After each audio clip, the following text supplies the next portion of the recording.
there's some Revelator songs that I'm like, man, we got to bring those back. But we've done so many songs and albums. There's like so much to choose from that I guess we don't think about it all the time. We need to get you a really good slide player in Nashville, and you guys need to cover a Derek Trucks song. You know, he told me Susan wrote the song, which he was proud of. He said that with great pride, you know, the way you say nice things about your family. From the first note with Tedeschi trucks, they just blow you away. Yes, we will. I wouldn't argue with anyone that says that could be my favorite song on I Am the Moon. He, signs my ticket, and I look over at Susan. I say, Susan, would you sign it too? And she goes, oh, heck yeah. Kevin calls me and was like, hey, man, what are you doing? I was like, nothing. He was like, Derek wants to record some tuba stuff. I said, when do you want to do it? And he was like, let's do it Wednesday. It was Midnight Harlem. And it caught our attention, man. And we started diving deep, and we're like, okay, we got to see these guys.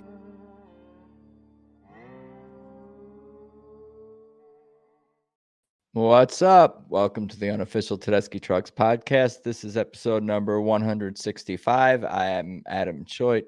Follow the show at Tedeschi Trucks Podcast on Instagram. Please subscribe on YouTube. Give the show likes, shares, comments. All that stuff is definitely appreciated. At Adam Choate, Instagram, Twitter for me.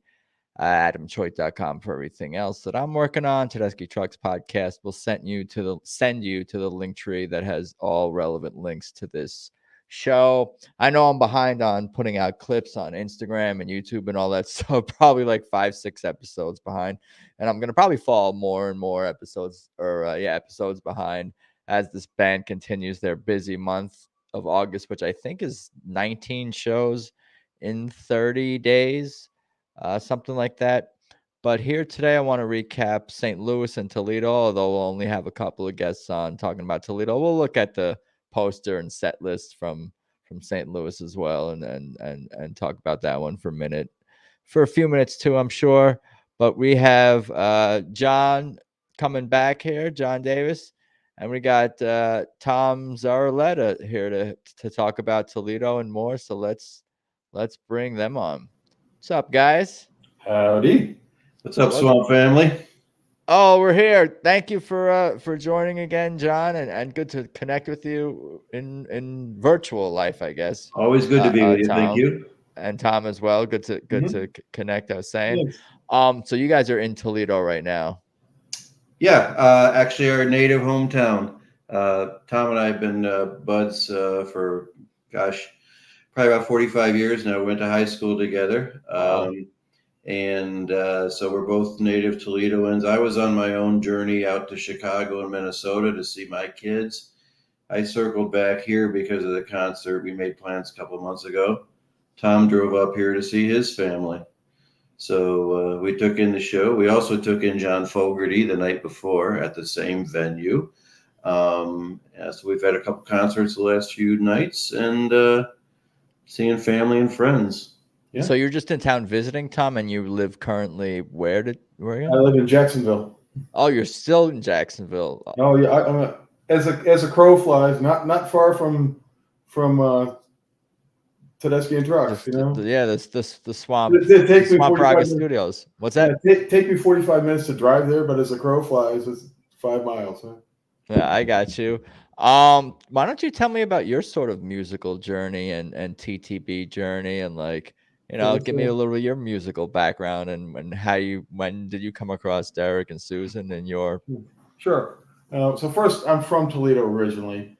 Grew up here, went to the University of Toledo, graduated, and the first job they offered me was in Hilton Head Island, South Carolina. Like, hell yeah, where do I sign up? So from there, I just bounced around to different places, and I've been I'm a newspaper reporter. Been since 1987. Not so much a print newspaper reporter anymore, but there's no such thing. But anyways, I ended up eventually as the features editor in Jacksonville, Florida for the Florida Times-Union. And over the years, all the rest of the music writers left. And I was sort of last man standing. So I said, hell yeah, I'll be the music writer. And I've written all sorts of music stories. But Tedeschi Trucks, of course, is from Jacksonville. Done lots of stories with them. In fact, see that name right there? Look it up, Jacksonville.com. Tedeschi Trucks. Take your pick. There's dozens. Some reviews, some features. So anyway, I've interviewed both of them many times. Or not. I've interviewed Susan a couple times. I've interviewed Derek a bunch of times on the phone. How long were you working for this outlet before, or were you versus when Tedeschi Trucks was founded and started around? I've been in Jacksonville since 2001. So okay. Yeah. And you were fans of Derek and Susan before? No. I mean, sure, I knew of Derek. Yes. How would you not? He was sort of a local legend, but at the time, I wasn't the music guy really until maybe 2015. And I remember what was the band they put together before? The Soul Swamp Revival. Soul Stew Revival. Yeah, they played the Florida Theater on, I think it was a New Year's Eve show in Jacksonville, and I didn't go. We all had those. We all have shows because you don't know. You're almost like I feel like it doesn't make sense to be like, oh, I'm not gonna go to every show. I can't go to this show. I'm too new at this. I'm not gonna go crazy. I don't need to go crazy. But then later on, we all have these regrets about not going to that show we could have gone to at any era of this band, really. Yeah, and I know I have lots of friends who've seen, remember seeing Derek as a teen, but not me. So I can't claim that. Tell me about. I mean, I'm gonna do an interview about someone who's interviewed Derek and Susan. Tell me about. The favor eventually here. What's that? I said I'll return the favor eventually. I'll turn the tables on you. I always do. Tell me about was it phone interviews in person? Did you send them questions? It's phone interviews. You get in touch with the publicist. A couple weeks later, they set up a phone interview. Call this number at 2:00 on Tuesday. You got 30 minutes. That happens all the time. I was gonna ask, what do you remember about those? I've done. Let's see. Some of my favorite ones. I did one about the ladies in the band, where it was just I interviewed Susan and I interviewed Elizabeth and I interviewed Alicia, all separately phone interviews, and then that's one of my favorite stories I've ever written. Another one was about Chris, about the parents, about Derek's parents. The paper always had a tradition of we need a great Father's Day story for A1 and put out front. And I was already working on that story as a preview for the band coming to town. And so that ended up as an A1 story. Pretty much I would do a story every year they came to town, and for years they opened the Wheels of Soul in Jacksonville, and so lots of stories. But you didn't become like a hardcore fan until later after doing a few stories, and as it does grow and grow, so to speak. Professionally speaking, I'm not allowed to be a hardcore fan, but last night's show I wasn't working, so I can be a hardcore fan. Sure, the first show I saw him was at Wani. The last Wani that the brothers played. Forget what year that was. 2014. That's when I first saw the band, and then early the next year we saw them at the Florida Theater one night, and then in Vinoy the next. That's when they were hosting their Sunshine Music Festival in St. Pete, and then I was absolutely hooked. Yeah, so seeing 2 nights in a row, that'll hook you. Everyone's a hardcore fan of this band if you've been around them at all or seen them more than once. And I really mean that. Like, from the people in the band are hardcore fans of Tedeschi Trucks band, from the crew to people who work with them to the family of the crew to obviously us fans who just want to get to as many shows as we can. But like, everyone sort of becomes a hardcore fan. It's very few people have been to just one Tedeschi Trucks band show. Yeah, if you've been to more than one, it's like you're pretty passionate about. You become a person who's just like, I'll see them whenever every time they come around, whenever I can. It's like you put them into that category, so everyone kind of gets where you're coming from with the hardcore fanness, so to speak. I'll tell you a quick story to that point. I think for the last couple nights, we had the privilege of a nice pre-show party at a club across the street from the zoo area. And there were a lot of folks in the club who, when they heard that, they heard that this was going to be show 35 for me and 21 for Tom. These were folks who hadn't seen TTB before, but they found out that they should see them. Mm-hmm. So they were asking questions, how can you see 35 shows? And I explained to them how it's so easy to see 35 shows. And we came back for a little after show drink last night. And every person, it was unanimous. They're like, oh my God, John, you were right. Where I'm going to be following this band tomorrow. You're exactly right, Adam. How can you only, see one show? Yeah. Yeah, you just get totally sold when you see the live show, and it's just harder with anything, I guess, to even just listening. And it's amazing, and watching YouTube, or whatever. But that's not always. It doesn't sell you in the same way as like live music does. Plus, you catch those special ones. Like I happened to catch it just by random chance. Like the night Greg died. I call him the night Greg died, was just a spectacular show. Sad but spectacular. Living in Jacksonville, like I said, they always started that tour there. So we saw the first I Am the Moon. We saw the first Pasquan. Yeah, the first Pasquan. We saw the first shows, the Fireside shows. The first they opened that tour in Jacksonville. So a lot of those really circumstantially special shows, No, there's something to that, getting the hometown show and the first of anything. But I feel like this band, especially on this tour with all the covers that they're either bringing back in or debuting, a high percentage of us, every time we go to a Tedeschi Trucks Band show, are going to see and hear something that's unique, or in the ballpark of what you're describing as like a first. Like, true. What the hell was I gonna say? we can talk about the fabulous Fox a little bit. Take a quick look at St. Louis, because nobody knows nothing apparently in our room anyway. Gotcha. It's a cool poster though. St. Louis Cardinals, fairly straightforward. I'm assuming that bird is probably local to the area, but you never know. Some of these sports teams' names don't fit the locale. Bird, isn't it? What's that? The Cardinals, the state bird of Ohio, actually. Ohio. Oh, so maybe we're bridging the gap, so to speak, between the shows. Even here's a shot of the outside of the theater. I think it's a historic one of the Fox named theaters.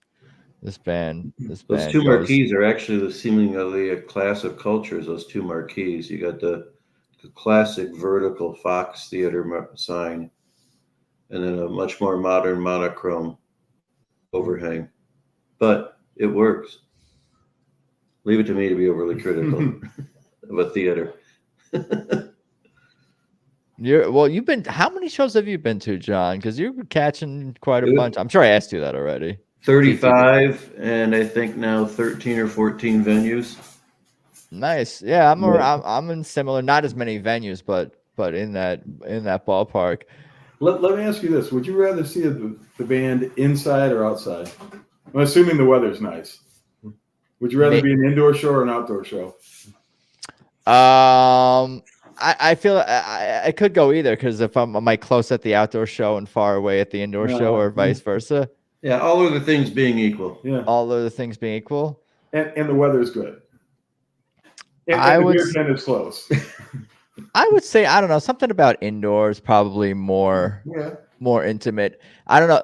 I'm thinking about like comedy indoors versus outdoors for some reason, because I've had that sort of thing. That is a different thing, and sound and laughter sort of can reverberate more in a room versus with a ceiling versus sound could escape outdoors. Last night's venue was outdoors, but no cover for the audience at all. Not like an amphitheater that a lot of them are covered. So that's even almost a third, indoor, outdoor, or outdoor undercover. You get different acoustics. So Yeah, I'll see TTB anywhere. yeah, exactly. I think that I'll goes. go to the beach to see him. Saw him on the golf course one time.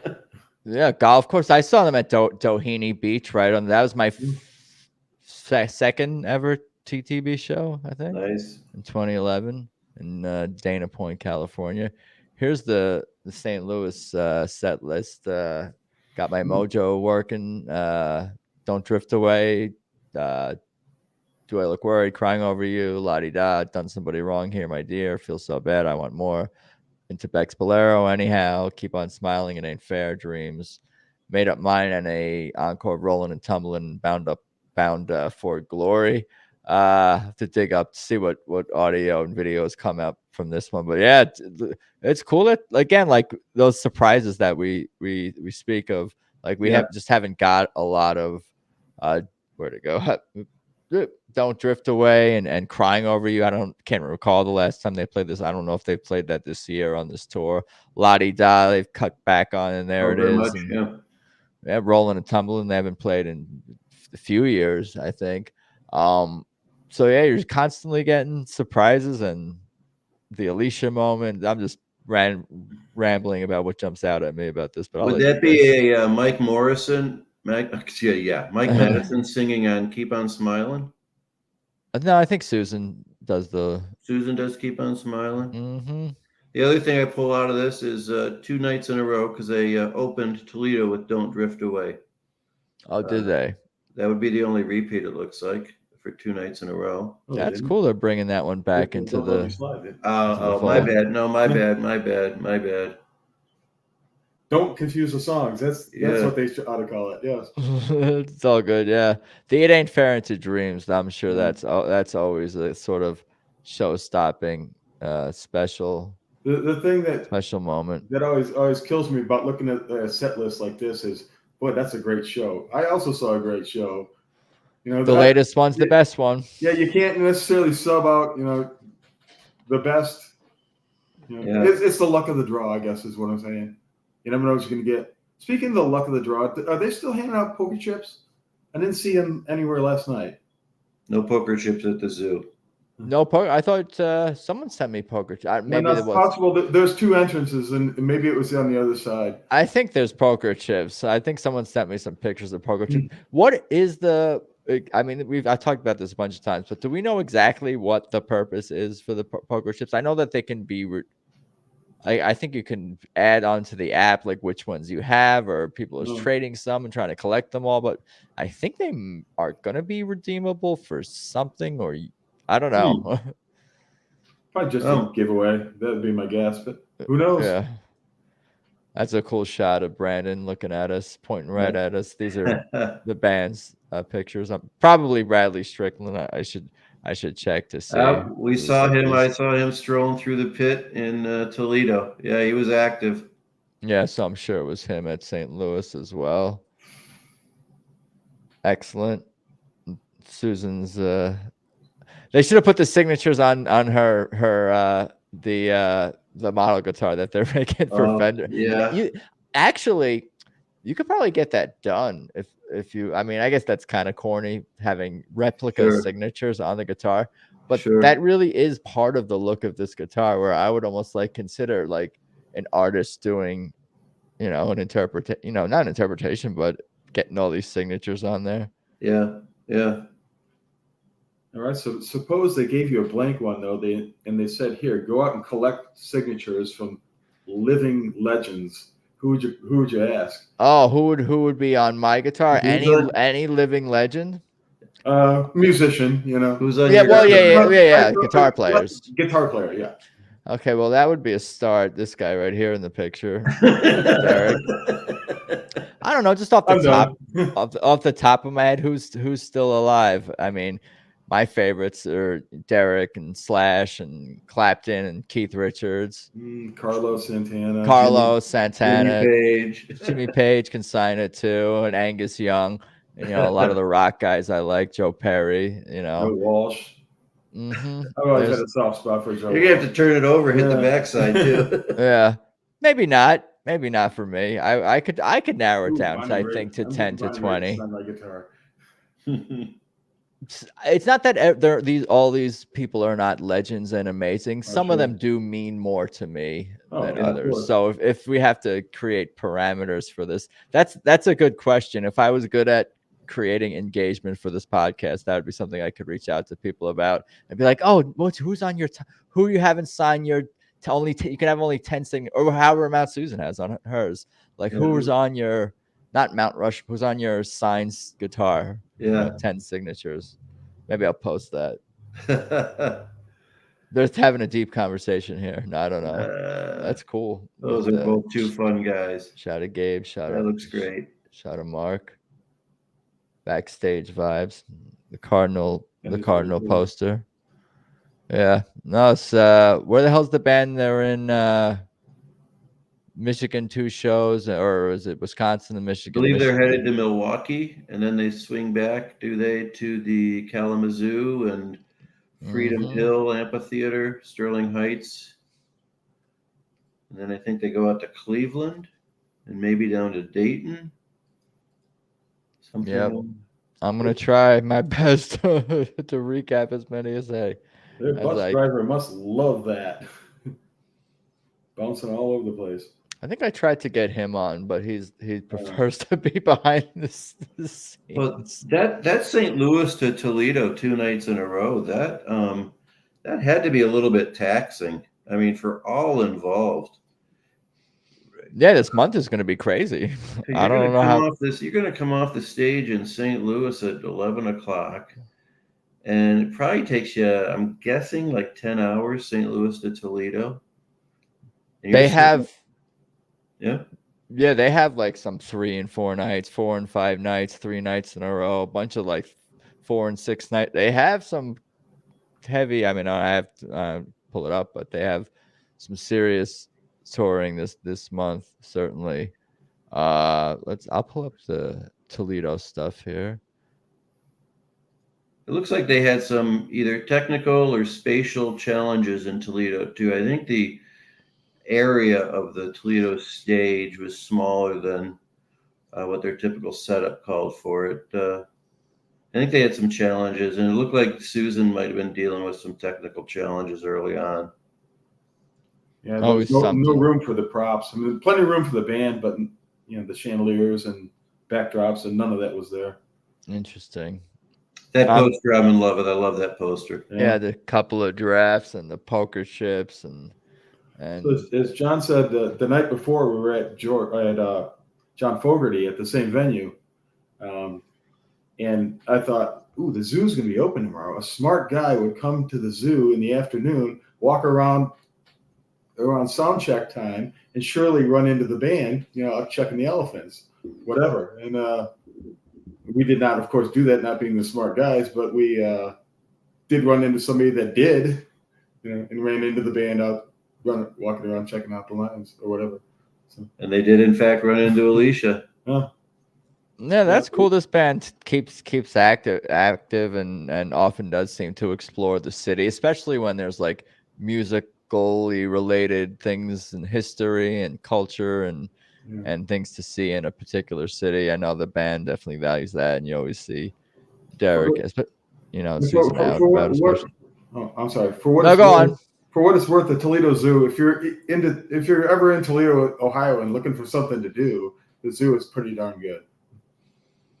I didn't even realize look closely at the poster and see that the 2 creatures sort of off the screen, or what do you got? A leopard here? Yeah, maybe a jaguar potentially. It might be an ape. Ape on the right. Yeah, Toledo Zoo is known for its gorillas and apes, or they were at one time. I believe they still are. They got some.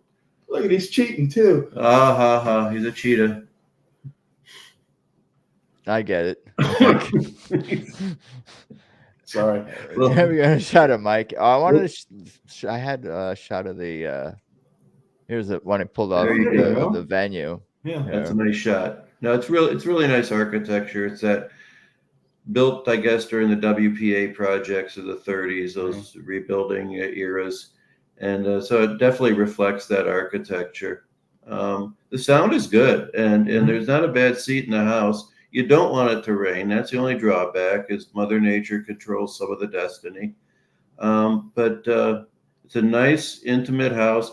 For many years, Toledo was blessed also with a great symphony orchestra, believe it or not. They played across the sea, and they played Carnegie Hall. It's one of the gems of Toledo. And a long-standing tradition in Toledo was Sunday nights at the zoo, where the symphony would play for free, and you just turned up and you sat out in the bleachers, maybe with a bag dinner, a brown bag dinner or something, or you bring the kids out and popcorn, and you listen to the symphony at the zoo. Maybe this is a dumb question, but there's regions in the United States that are sort of known for, certain kinds of music, Motown and Nashville, and lots of stuff has come from New York and Philly soul and whatever it is. What is Ohio and Toledo sort of? Is it bluegrass and country? Like what is this region like local music? Would you consider? We discussed it before the show. What local song would they cover? Like they did, 1999 in Minneapolis, and Tom Scholz from Boston went to high school in Toledo. They're not going to do a Boston song. There was some jazz greats are from Toledo, but really a great rock band. There was a big Christian rock band a few years ago, but again, they're not going to do that. No. Yeah. You tell me Boston is not from Boston? Tommy Scholz, one of the founders of Boston, is from Toledo, Ohio. I know he's from. He went to high school here anyway. Oh. Lies. Now, saying that, Detroit is 50 miles up the road. Yeah. So yeah. Okay. Toledo is a junior Detroit. Yeah. For sure. Toledo's taste today, Toledo has a venue that's pretty highly ranked in its category, the Huntington Arena, about an 8,000 seat arena. And its highest ranking concerts since its opening about 10, 12 years ago are the country shows. Country sells very well in Toledo currently. And then secondary to that might be rap hip hop. But generally speaking, Toledo's a junior Detroit. Gotcha. Yeah, I can see that this stage is not huge and that some adjustments would be necessary to fit whatever, the gear and stuff onto the stage here. I think I got the set list here. Let's see if this is not too out of focus. Don't Let Me Slide, Fallen. I Want More, Take Me As I Am, Last Night in the Rain, Come and Go Blues, Bell Bottom Blues, Gotta Keep on Growing, Yes It Will, Let Me Get By, Leaving Trunk, Into Volunteer Slavery Just Won't Burn, Part of Me, Idle Wind, and an encore of Show Me. You guys said that there were some couple of adjustments. I don't believe they did Let Me Get By. Did they do Let Me Get By? Yeah, they did. Yeah. I thought they had rolled Yes We Will into Just Won't Burn. There might be. I don't think they played Part of Me at all. They definitely didn't play Part of Me. The Let Me, the Yes We Will, Let Me, Just Won't Burn. Susan was just amazing, and she had guitar solos in each of those that were just dripping. I mean, she had us eating out of her hands in those two guitar solos. That's what it always like. It's such a great Susan moment. I caught that she played it at one of the 3 Southern California shows I went to, and it's just such a Susan moment, and she's got you, like you said, on a string, so to speak, and it's just one of my favorite things to do at a Tedeschi truck show, and it happens every time, is stand next to somebody that doesn't know the band, and they're like, they get a song or two in, they understand Derek, but then Susan busts loose, and they're just jaws drop. Oh, I didn't see that coming. Yeah. I feel like I don't meet a lot of people who it's their first time seeing the band. I don't know why that is. I guess I know why, because they're awesome. But I feel like all these people I meet, if I meet someone at a show, how many? Oh, I've seen him 5 times. Oh, I've seen him 20 times. Sure. Oh, I've seen him whatever. The rookies are out there. They're out there. No, for sure. Come and Go Blues. Gabe leading the vocals there. Another great cover. Actually, Come and Go Blues, Brandon was really outstanding on that. It's hard to say a bass player is outstanding, but that song, it was really. Actually, it's not hard to say a bass player is outstanding, but no, I know what you mean. Given the competition on the stage, it's hard to stand out, and really did on that song. Do you play music at all, Tom? Are you a musician? No, I don't. You don't. And John, you said, do you play music at all? Or just in my ears. Just in your ears. But I think people do listen to certain, or whether you're a musician or not, your ear is drawn to certain. I don't know if it's frequencies or tone or whatever the word I'm looking for is. But like I play guitar, so I tend to like listen probably closer to the guitar and those tones, and that's where my ear tends to focus on, and then the other stuff maybe is more background, for lack of a better term. But if you're a drummer or bass player, you're listening closer to the rhythm section and identifying more with that. But it's all kind of coming and going, and obviously this is a well-oiled machine, and I'm still searching the best way to describe it. But they are a very tight group. Like, the music is tight, the changes are tight, but there's also a looseness too, if that makes sense, and room for improv. So there's plenty of times where me, who's got more of the the guitar ear, so to speak, and obviously we're all focused on the vocals, especially when they're forefront and center. But there's plenty of moments throughout a show where I'm like, damn, that bass is quite something. And even when he's not having a solo, sometimes your ear will definitely, and your body will get attention from the bass, so to speak. One of the things I do on my job is review concerts,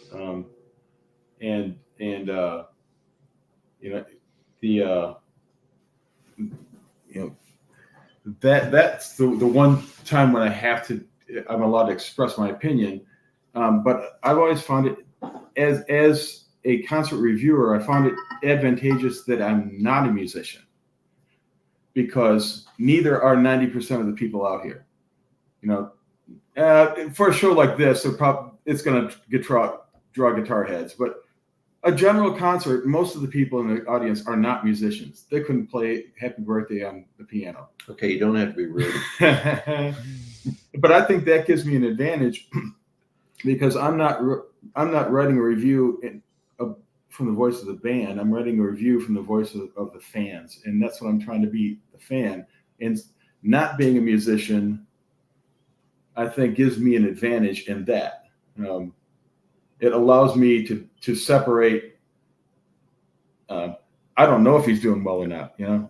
Could I play that? No, of course I couldn't. That never even enters my head. I'm looking at it, and it allows me to not pay attention to just the drummers, or not just the keyboard players. But maybe I'm entirely wrong. But it works for me anyhow. Someday I ought to learn, but not today. Yeah, I got you. That makes sense. I appreciate anyone who's able to write or speak eloquently about music. It's a hard thing to talk. It can be a challenging thing to talk about. I've certainly found that, especially I'm running out of words and superlatives or whatever to describe this band, especially when like music is something that's meant to speak for us when words can't speak for us. It's like, and express things that we can't express. So of course I try to do the reverse and express things about the music itself. Tell me more about the show. I can pull up. You can bring up the set list back up here. First of all, Margaret Price was a delight. I thought she was a little unfocused, maybe. Not that personally unfocused, but I thought her set list was unfocused. That it was a little bluegrassy at times. It was a little almost square dancey at times. It was country, and it was a little jam bandy at times, and all of it was entertaining. But I like a band that sort of picks a thing and does that. Does that within the parameters of that thing. But I thought her set list was too wide ranging, but she was very good at what she played. Crowd seemed to like her, the bits that were there anyway. She enjoyed a nice 1 hour set. So, yeah. Who else is touring and opening with TTB for more shows upcoming? I forget who's part of their. That's a good question. Their tour.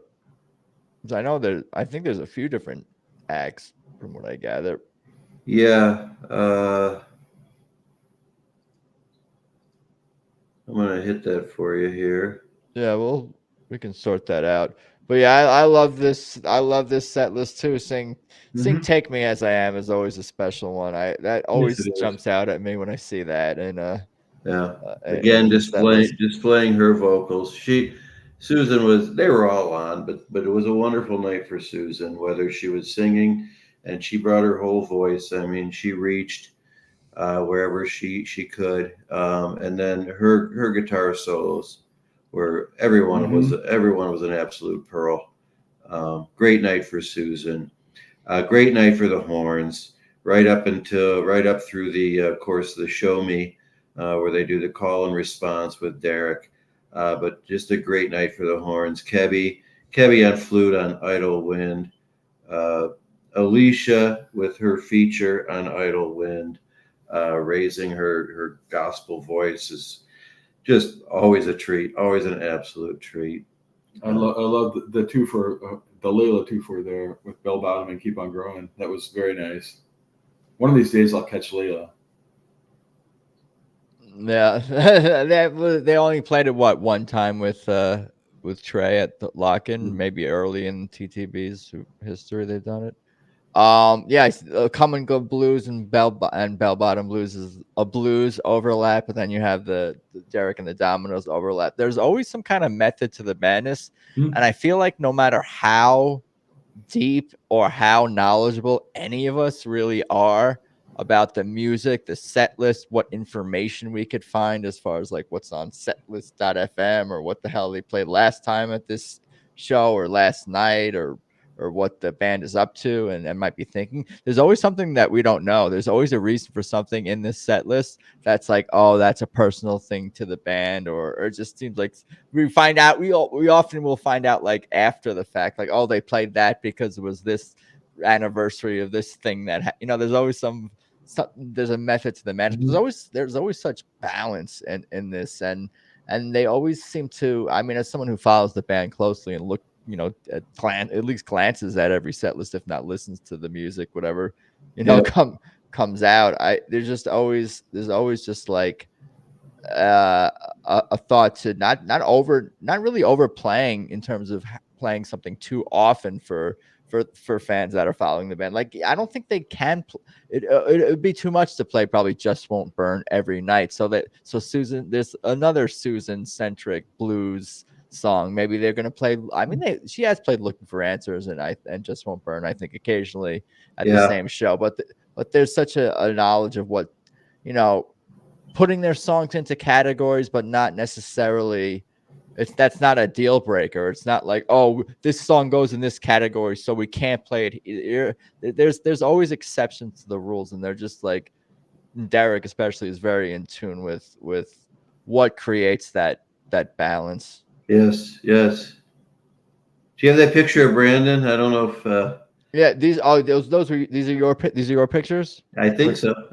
Or we just grabbed them from the Facebook group. Well, either No, way. These are the ones I actually shot. I just I don't want to overreact to something we might think, but see Brandon sitting there. Brandon sat there for probably good 90-95% of the show. That's kind of unusual for him. And I was kind of noticing it right away. So I hope nothing's wrong with our Brandon. Maybe just a sprained ankle. Hope everything's okay with him, and hope everything's okay with Ephraim, who's had to step away for the band for the time being. Was there a trumpet player? Justin Johnson was there, man. Plug and play. He's God bless Ephraim. God bless Ephraim and whatever he's dealing with.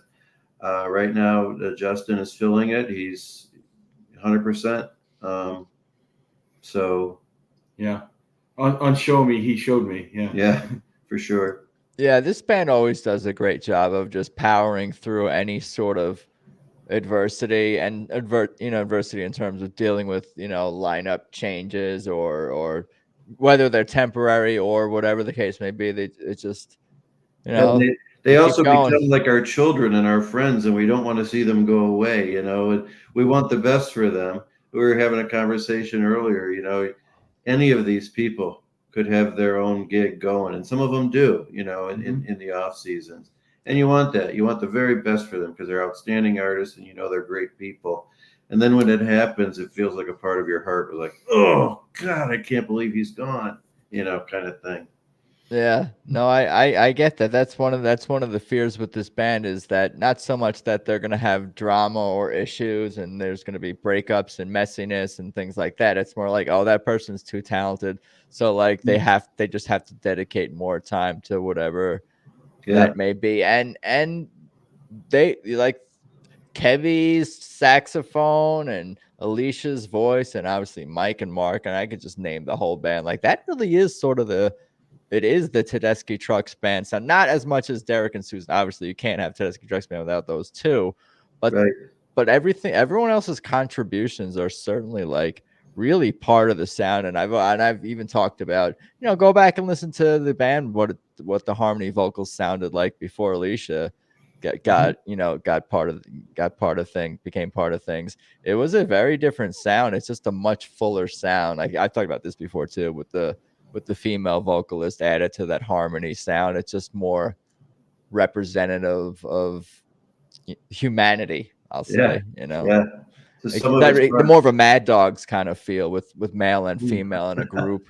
I just watched that on the plane the other day. Delta is still running that on their in-flight films, and I just watched that on the plane the other day. That was so cool.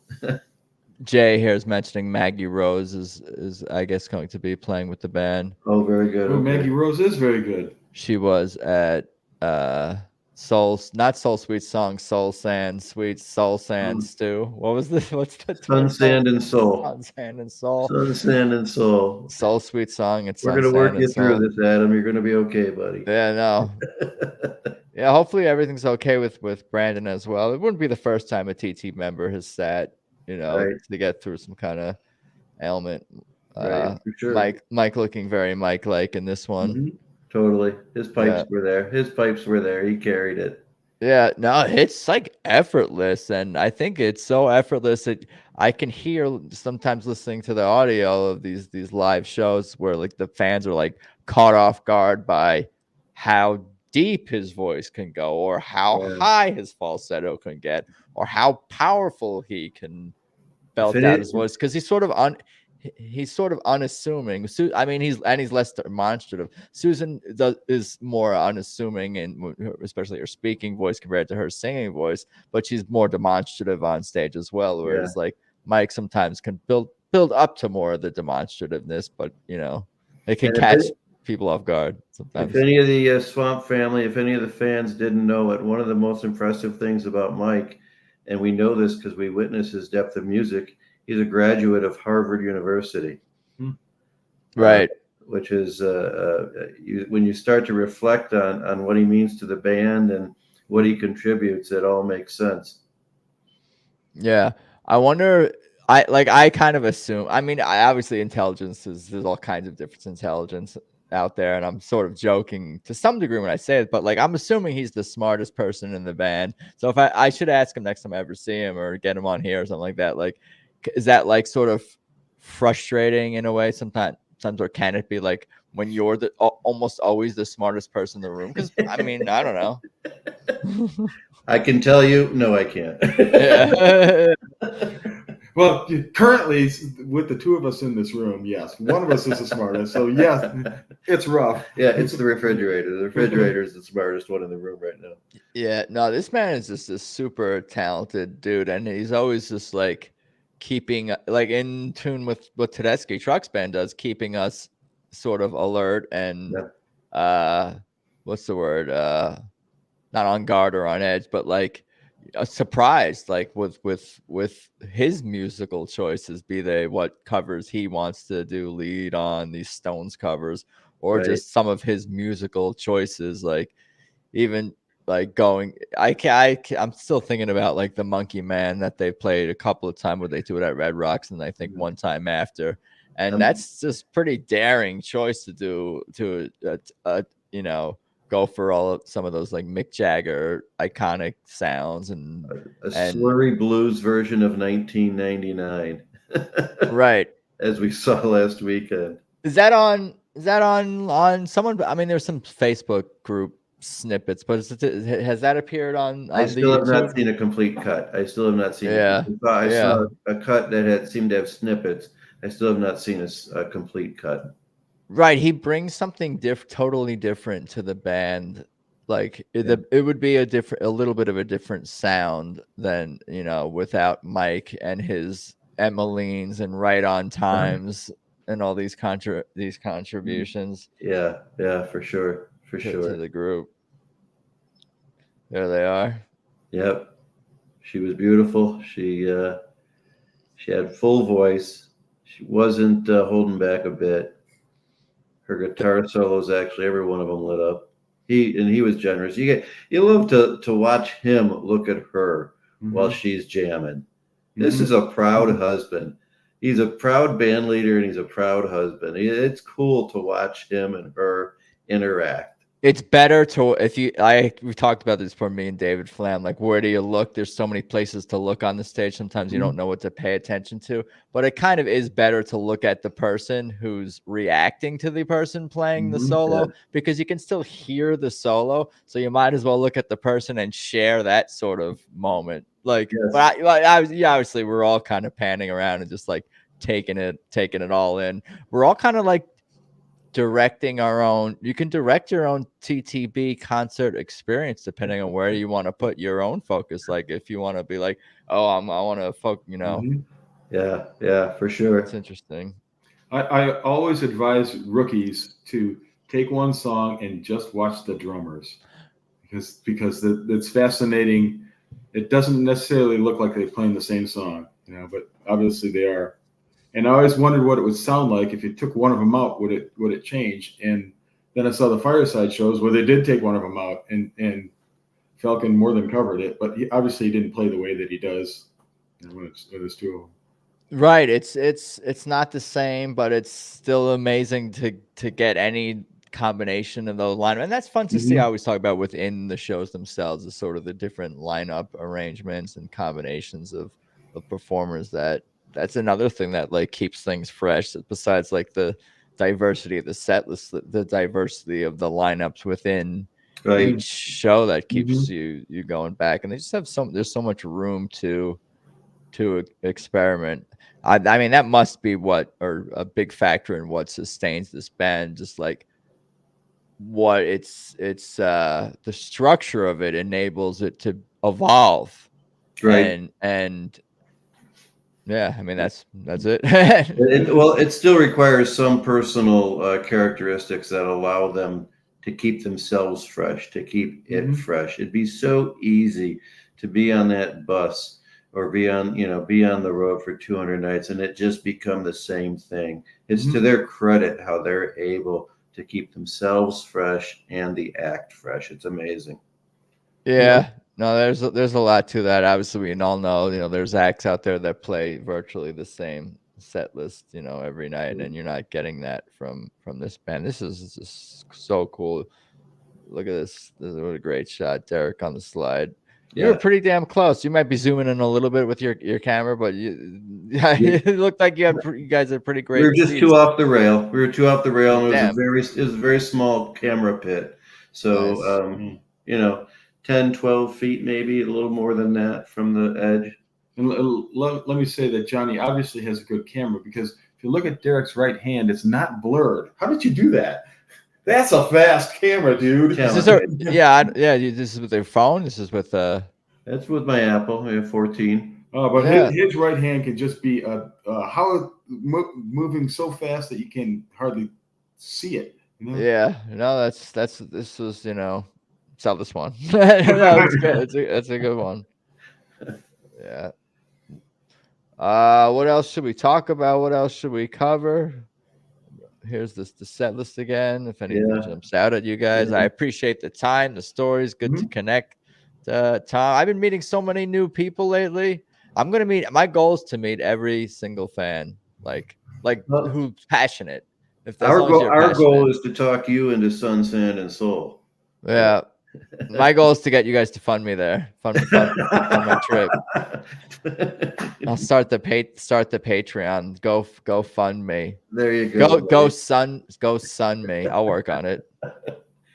No, you can get there, man, and you can run a podcast from there. You might get a special guest or two. Yeah, no, I that's the dream. The goal is to definitely I would love to follow the band, if not all the time, for part of a tour or something like that. Yeah. We'll work on it. We'll keep going. But yeah, no, this is the next best thing. Meanwhile, is getting the lowdown from people like you, the boots on the grounds, because I feel like I was pretty much in Toledo now. Just I get the whole vibe of the city, and you know what I mean. It really does matter. For me to know who lives in the air, whatever it is. Sometimes it's different context. Obviously, every conversation is different that I have on here. Sometimes we're talking for 10 minutes about what the place smelled like or something like that, or how much it was a zoo. Yeah. Oh, there you go. Exactly. The zoo. I shouldn't forget that. Yeah. What do you think it smelled like? Or the traffic, whatever the case may be, to set the tone.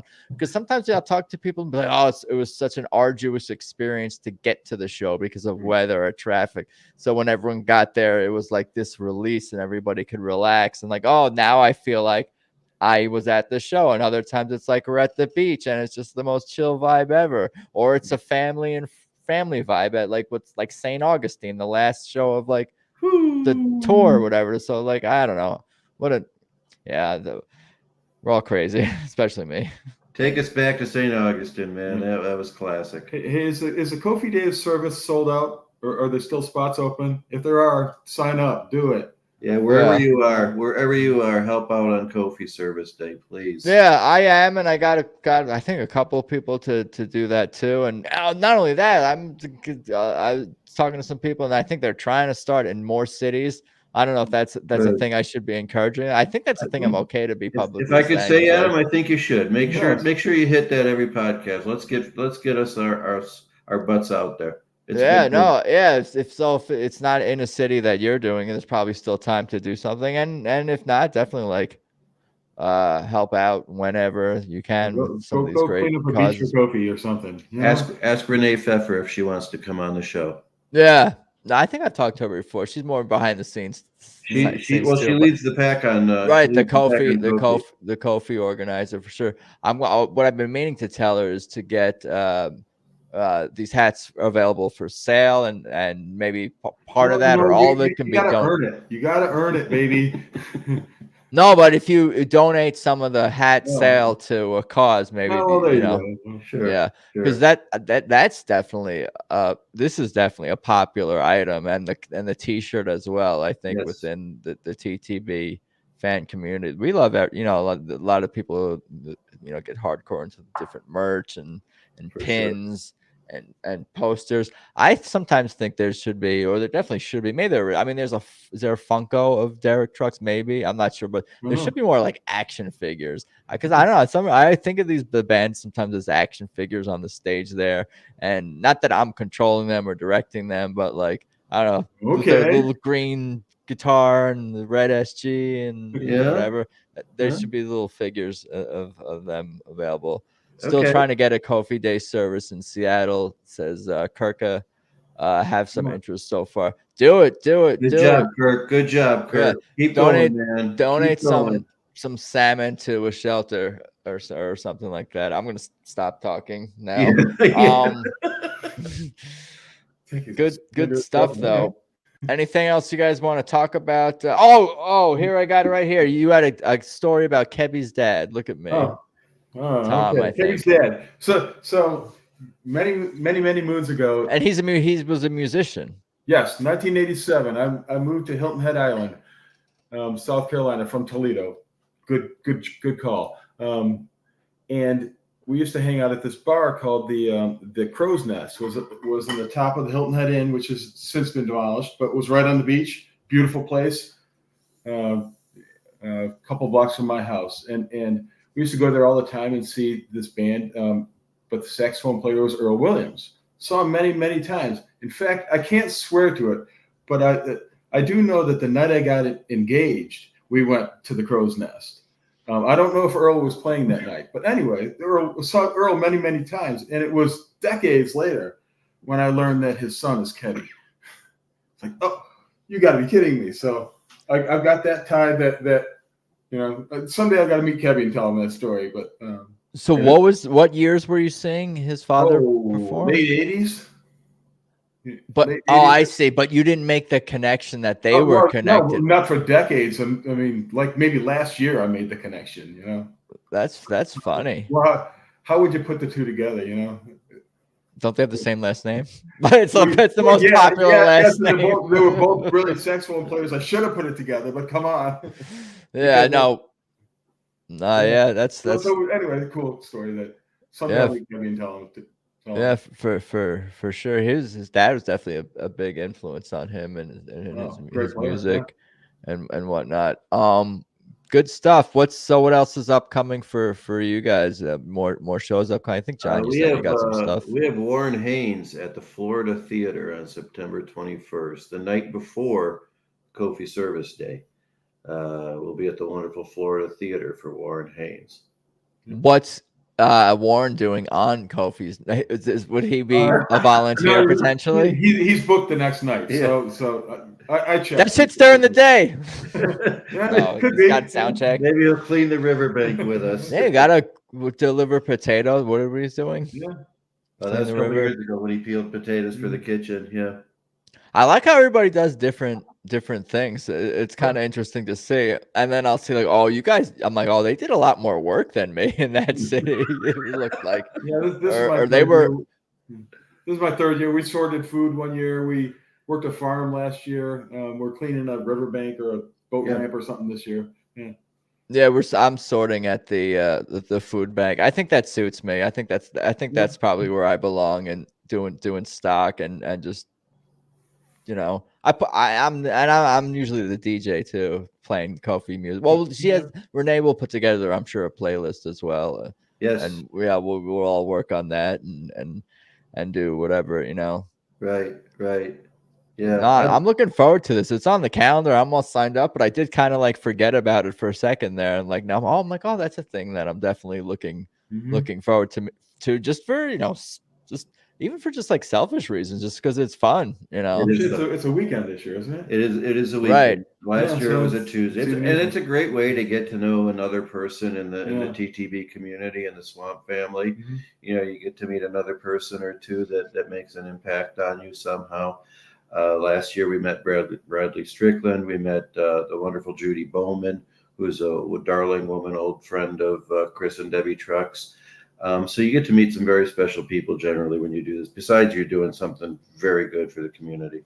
Yeah, if you find out about this, you're probably a hardcore Tedeschi Trucks fan. Of course, I'm going to do something probably leading up to it, or probably that evening too, to like recap, like get as many people from all over the country on and continue to push like whatever causes we can, where people can continue to donate money, because even when the day ends, I'm sure there's other causes we could support and promote. And like I went back to the food bank after, like that's a good thing for me, like the fact that like, oh, now I have this contact like at this place where they got me to volunteer, and I could go there anytime really and just set it up to a couple of texts, and I've been back over there, and I think I wore the Kofi hat again.